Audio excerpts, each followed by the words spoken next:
Informasi terkait dengan vaksin corona. Badan Pengawas Obat dan Makanan masih menunggu sejumlah data terkait uji klinis vaksin Sinovac di Bandung. BPOM memperkirakan sejumlah data yang diperlukan untuk diberikan izin penggunaan vaksin dalam kondisi darurat baru akan diterima pada Minggu ketiga Januari tahun depan.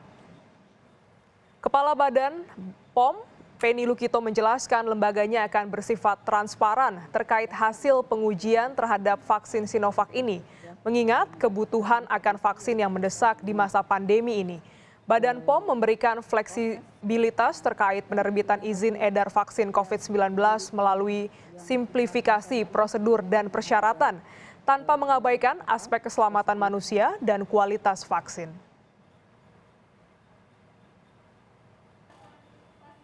Januari minggu ketiga dan keempat untuk bisa mendapatkan emergency authorization. Ya. Apabila itu pun juga data-data yang ada adalah lengkap. Ya.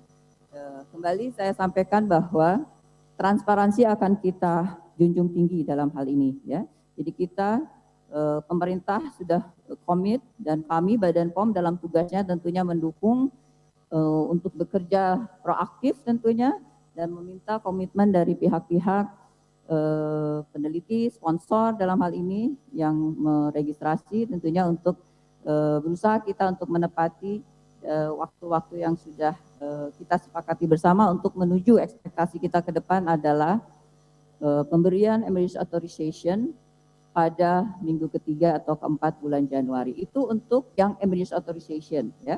Nanti clinical trial ini akan berjalan terus, ya, walaupun sudah diberikan emergency authorization, tentunya clinical trial untuk uji klinik untuk vaksin, ya, untuk terus mendapatkan data-data yang dikaitkan dengan dengan efikasinya itu akan terus berjalan. Badan POM akan terus mengawal juga.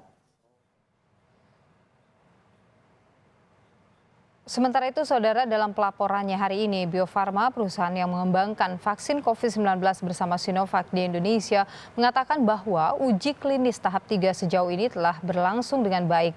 Tidak ada laporan dari relawan yang mengharuskan uji klinis vaksin COVID-19 ini dihentikan.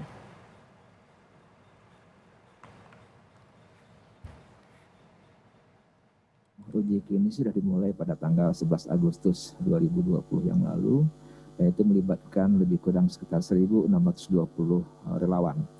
Sampai hari ini, terdata sampai tanggal 13 November 2020 kemarin, semua dari relawan itu sudah mendapatkan proses penyuntikan. Ya.